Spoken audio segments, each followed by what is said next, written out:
When Ypsilanti, Michigan sneaks its way into the conversation, it often gets downplayed and overlooked. So do yourself a favor and stick around as I touch on the good, bad, and ugly of Ypsilanti, Michigan. Let's get to it.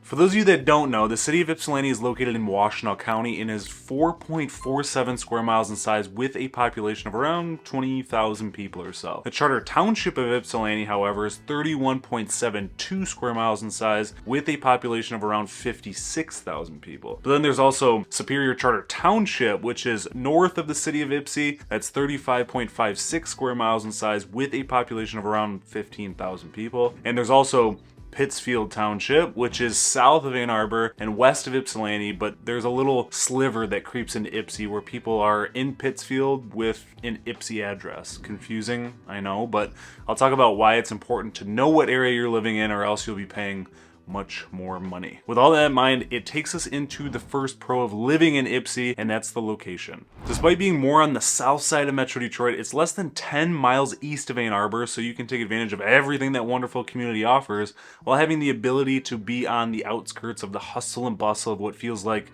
a metro area. Ypsi is also just over 15 miles away from Detroit Metro Airport and 35 miles away from downtown Detroit. There's also a wonderful commute to Trinity Health Ann Arbor Hospital, which is 3 or so miles away, as well as being just 8 miles from the award-winning University of Michigan Hospital in Ann Arbor for those worst case scenarios. Ypsi also has some close proximity to Canton, Plymouth, and all those offerings along Ford Road, as well as some of the smaller communities such as Saline, Salem, Dexter, and Chelsea, which I've made videos all for that I will link in the description to add to your binge-worthy series. Expanding on the location of Ypsi just a little bit more, a lot of people don't know this, but the city of Ypsilanti is divided into several sections similar to Ann Arbor. Looking at this map, you have College Heights on the northwest side, Depot Town, which is northeast, Normal Park, which is in the Middle West area, and Heritage Park, which is in the southwest. College Heights has its name for being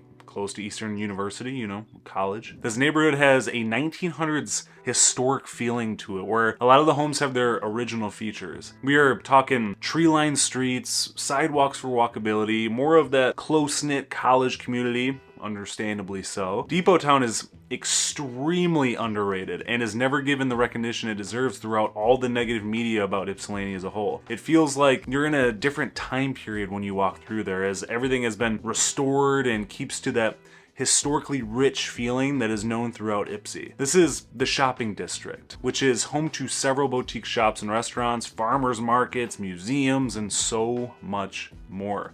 This is the area I'd recommend you make a visit to truly get a sense of what Ypsi is all about. There's residential areas on the outside of the downtown space while having the Huron River cut right on through, which adds to an awesome atmosphere. Normal Park, similar to College Heights, has that historically rich feeling, preserved homes, original designs, the closest neighborhood to Washtenaw International High School and Middle Academy, Estabrook Elementary, and Ypsilanti Community High School. Heritage Park surrounds Park Ridge Park and Perry Elementary School while being close to Michigan Avenue, full of offerings, and right near the on and off ramp to I-94 for expressway travel. Ypsilanti Charter Township covers most of its ground south of I-94 and Ford Lake, and it has 3 sections near the city of Ypsilanti. We have Galt Village, West Willow, and Rawsonville, which are all pretty jam-packed together along I-94. Galt Village is named after John Galt, whose house was the site for the Galt Village Shopping Center. The neighborhood shopping area was built in the 1960s and is now going through renovations as they had a 7-year legal battle that was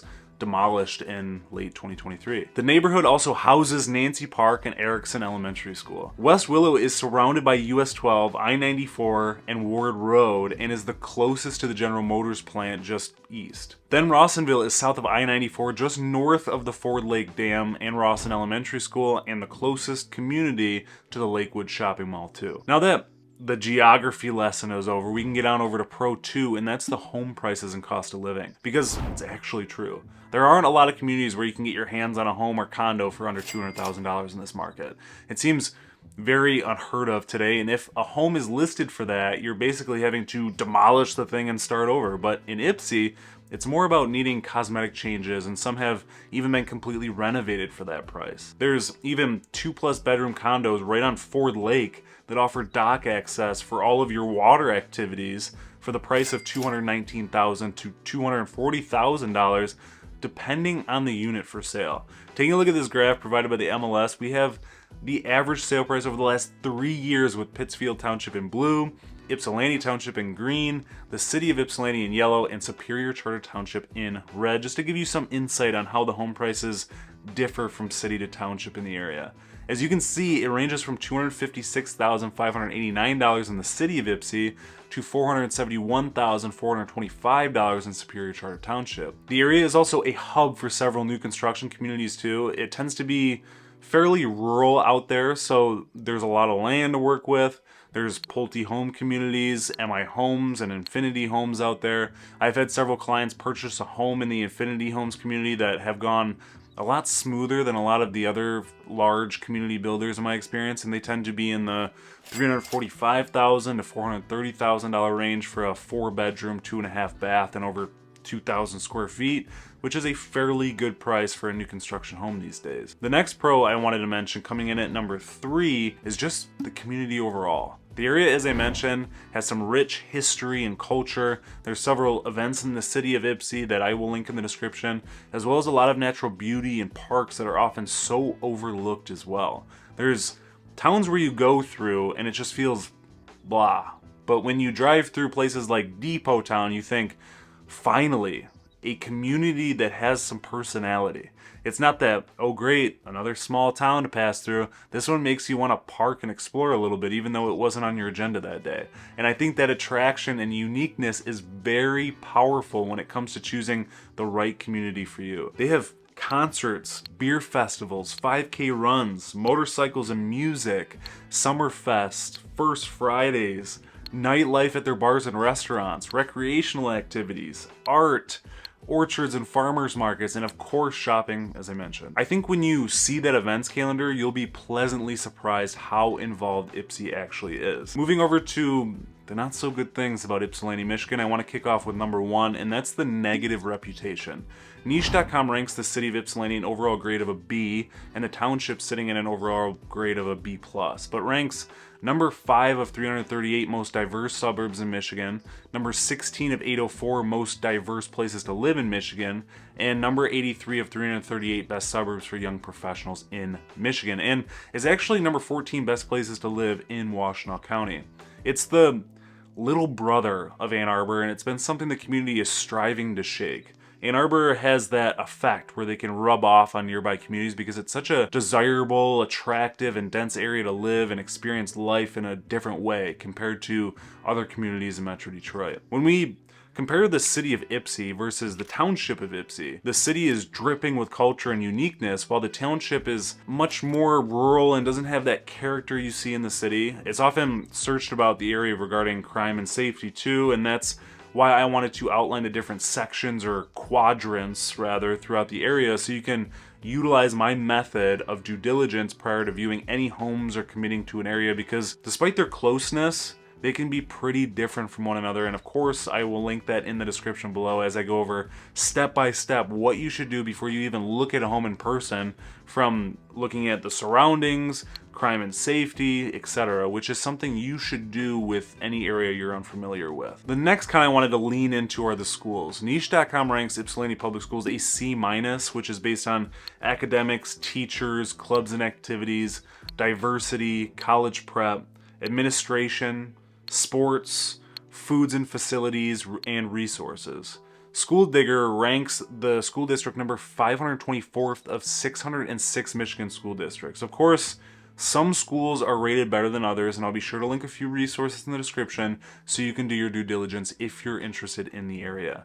And last but not least, we have con number 3, and that's the property taxes. They are definitely a lot friendlier here than in most Metro Detroit suburbs with home prices this low, so there's some light at the end of the tunnel. But for the sake of creating awareness and educating you on the importance of due diligence, it's a fair topic to touch on, I'd say. Despite being able to get an affordable home in the area, it's crucial to keep an eye out for property taxes. The average millage rate, which is used to calculate the property taxes in Michigan, is about 42.2 mils, which fits in par for some areas in Ypsi, but it really depends on what school district you fall in, as it ranges from a 43.2044 in the Van Buren Public School District, 47.403 in the Lincoln Consolidated School District, 49.8857 in the Ypsilanti School District, and 55.945 in the Ypsi Willow Run School District in the township of Ypsilanti. In the city, however, it is the Ypsilanti School District at 66.986 mils. Superior Charter Township and Pittsfield Township are on the lower end of that range, and those two areas become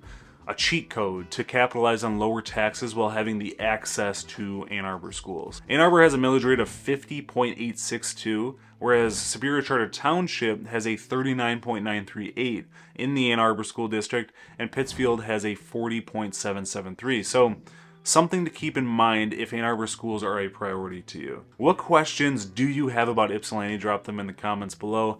Thank you as always for watching. If you ever are looking to buy, sell, invest in the wonderful state of Michigan, don't hesitate to reach out. I'm happy to be your go-to resource. Till next time.